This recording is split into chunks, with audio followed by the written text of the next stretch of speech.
দর্শক, আজকে আমরা কথা বলছি আমাদের একজন অনারেবল পেশেন্টের সাথে। 2026-এর জানুয়ারি মাস থেকে আমাদের ক্লিনিক 21-এ এসেছিলেন ওনার প্রবলেম নিয়ে। তো আমি ওনার কাছে প্রথমেই দেখতেই পাচ্ছেন অনেক ফাইলের অনেকগুলো কাগজ। আমি একটু নিজেই বলে দিই, ওনার প্রবলেম ছিল ইরেকটাইল ডিসফাংশনে এবং ইজাকুলেটরি ডিসঅর্ডারও ওনার ছিল। উনি বেশ কিছুক্ষণ মানে লম্বা সময় ধরে উনি আসলে ফিজিক্যাল ইন্টিমেসিতে যেতে পারতেন না। ভাইয়া, প্রথম আপনার আসলে কি কি সমস্যা ফেস করেছিলেন যদি একটু বলতেন। প্রথমে আমার যে ঠিকমতো ইরেকশন হতো না এবং মানে ইজাকুলেশনটাও আপনার দেখা যেত যে অনেক সময় ঠিকমতো হতো না। এই অসুবিধা নিয়ে আমি আসছি আর কি। ওকে, দেন ইরেকশন আপনি না হওয়া। আমাদের শামীম স্যারকে জি দেখিয়েছিলেন। জি আচ্ছা, আমাদের প্রফেসর ডক্টর সরকার মাহবুব আহমেদ শামীম স্যারকে দেখানোর পরে তিনি আসলে অনেকগুলো চিকিৎসা আপনাকে দিয়েছেন দেখতেই পাচ্ছি, এবং প্রাইমারিলি বোধহয় আপনি 6টা করে নেওয়া শুরু করেছিলেন। জি মরিনোভা এবং মর্নোভা এবং এমসেলা এমসেলা। 6টা করে জি নিয়েছিলেন। আপনার এক্সএইচআরটিও দেখছি অনেকগুলো দেওয়া হয়েছে, মানে আপনার তো তাহলে হরমোনাল ইমব্যালেন্সও ছিল, জি আমার তাই না? হরমোনাল ইমব্যালেন্স ছিল। যে টেস্টের রেজাল্টে প্রথমে যেটা ইস্ট্রোজেন হরমোনটা বেশি ছিল। ইস্ট্রাডিওল হরমোন যেটা আমরা এস্ট্রাডিওল, বলি, হ্যাঁ। জি। আর হচ্ছে যে টেস্টোস্টেরনটা কম টেস্টোস্টেরনটা কম ছিল। কম সো এইটা আমরা সবসময় ভিডিওতে বলে থাকি জি যে আমাদের ছেলেদের একটা হরমোন, মেয়েদের একটা হরমোন। সো যখন ইস্ট্রাডিওল হরমোনটা বেড়ে যায় তখন টেস্টোস্টেরন হরমোনটা কমে যায়। আপনার ক্ষেত্রে একই ঘটনাই ঘটেছিল, রেঞ্জের থেকে বেশ বেশি ছিল, টেস্টোস্টেরন হরমোনটা সাপ্রেশন হয়ে গিয়েছিল। ইন্টারেস্টিংলি আপনাকে দেখে কিন্তু বোঝার কোনো উপায় নেই যে মানে ফিজিক্যাল অ্যাপিয়ারেন্সে ইউ আর 100% পুরুষ, কিন্তু যখনই হরমোনাল ইমব্যালেন্স আসছে তখন দেখা যাচ্ছে যে ইস্ট্রাডিওলের পরিমাণটা বেশি। তো আস্তে আস্তে ইমপ্রুভ করেছে, রাইট? আপনার এখনকার যে ইস্ট্রাডিওল সেটার পরিমাণটা কমে গেছে, জি একদম রেঞ্জের ভেতরে চলে এসেছে। আপনার ইমপ্রুভমেন্ট কত পার্সেন্ট আপনি বলবেন? আমার ফিজিক্যাল ইন্টারকোর্সের ক্ষেত্রে প্রায় 60%-এর মতো ইমপ্রুভমেন্ট আমার এসেছে বলে আমি মনে করেন? বাহ! কিন্তু আপনি কন্টিনিউ করেছিলেন। জি মর্নোভা কয়টা নিয়েছেন?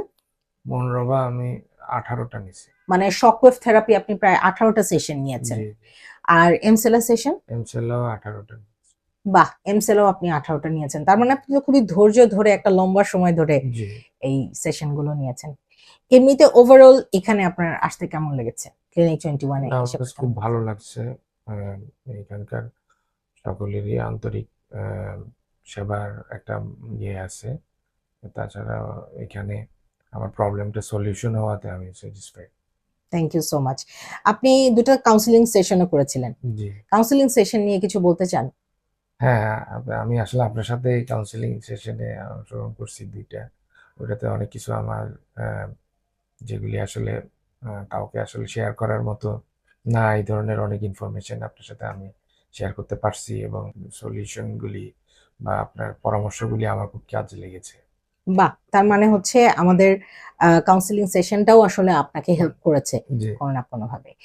তো এর মধ্যে আমি একটু স্পেশালি আমাদের শামীম স্যারের ব্যাপারে জানতে চাই যে উনি আপনি আসলেন, আপনি তো উনাকে দেখালেন। জি। দেখানোর পরে কি মনে হচ্ছে? উনি কি আপনার ব্যাপারে কেয়ারিং? হ্যাঁ, হ্যাঁ, উনি খুব আসলে আমার ব্যাপারগুলি যতবারই আমি ওনাকে দেখিয়েছি উনি খুব ভালোভাবে পরীক্ষা-নিরীক্ষা করে বা টেস্ট রেজাল্ট দেখে উনি আমাকে পরামর্শ দিয়েছেন এবং আন্তরিকতার সাথে উনি ১ম এ আমাকে আপনি করে বলল, এখন তুমি করে বলেন এবং একটা আন্তরিকতা উনার যে আছে, এটা আমি আসলে উনার প্রতি কৃতজ্ঞ। বাহ! হুম, আ আমি একটু আপনার কাছে আরেকটু ডিটেইল জানতে চাই। আপনি যখন পি-শট দিয়েছেন, জি, পি-শট তো একটা ইনজেক্টেবল। জি, জি। এই ইনজেক্টেবল এর ব্যাপারে কিছু একটা বলেন। মানে মানুষের কিন্তু ১ম এ একটু ভয় থাকে ইনজেক্টেবল নিয়ে। না, এটা তেমন কোনো কষ্টদায়ক বিষয় আমার কাছে মনে হয় নাই। আ ১ম এ একটু ভয় পেয়েছিলাম। পরে যখন আমি বেশ কয়েকবার যখন এই ইয়েটা করলাম, সেশনটা করলাম, দেখলাম যে না আসলে এটা অ্যাম এ একটু ১ম এ একটু ইয়ে লাগলেও, ভয় লাগলেও পরবর্তীতে আমার আর ভয় লাগে নাই বা এটাতে কোনো শারীরিক অসুবিধা আমার হয় নাই। আচ্ছা। তার মানে আপনি ভালো ফিল করেছেন পিশটের পরে? পিশটের পরে কি ইমিডিয়েট কোনো ইমপ্রুভমেন্ট আপনি পেয়েছেন, নাকি আপনার মনে হচ্ছে যে একটু সময় লেগেছে? আমার কাছে মনে হয়েছে যে একটু সময় লাগছে, আচ্ছা, সাথে সাথে ইমপ্রুভমেন্ট এটা আসলে সাথে সাথে ইমপ্রুভমেন্ট হওয়ার কথাও না। হ্যাঁ, ইটস নট এ ম্যাজিক। হুম, এটা একটু সময় লাগবে, যেহেতু ইনজেক্টেবল, সো সবার কাছে মনে হয় এটা বোধহয় ইনজেকশন দেওয়ার সাথে সাথেই একটা কোনো ওষুধ দেওয়া হলো সাথে সাথে চেঞ্জ হয়ে যাবে, ব্যাপারটা ওরকম না। আচ্ছা, আরেকটা বিষয় একটু জানতে চাই যে আপনি যখন চেয়ারে এসে বসেছেন, এমসেলা চেয়ারে, কোনো ব্যথা পেয়েছেন? না, ওইখানে কোনো একদম পেইন ফ্রি, ওখানে কোনো ব্যথা নেই। মর্নোভা? মনরোবাতেও কোনো ব্যথা নেই। মর্নোভাতেও কোনো রকম ব্যথা নেই। তার মানে পুরো আহ, চিকিৎসার সময়টা ব্যথার চাইতে আপনি মনোযোগ দিয়েছেন বেশি, একটু লম্বা সময় ধরে নিয়েছেন, জি এবং ইমপ্রুভমেন্টটা যে ধীরে ধীরে করছে বা হচ্ছে এটা আপনি টের পেয়েছেন। জি জি, এটা আমি বুঝতে পারছি, এবং এর ভিতরে আমি উম, আহ, 2-3 বার আবার টেস্ট করেছি। টেস্টের রেজাল্টও বলছে যে আসলে এটা আস্তে আস্তে ইমপ্রুভ করছে। হ্যাঁ, বাহ, জি, থ্যাংক ইউ সো মাচ। আপনাকে এই এত সুন্দর একটা রিভিউ দেওয়ার জন্য অনেক অনেক ধন্যবাদ। আপনাকেও ধন্যবাদ।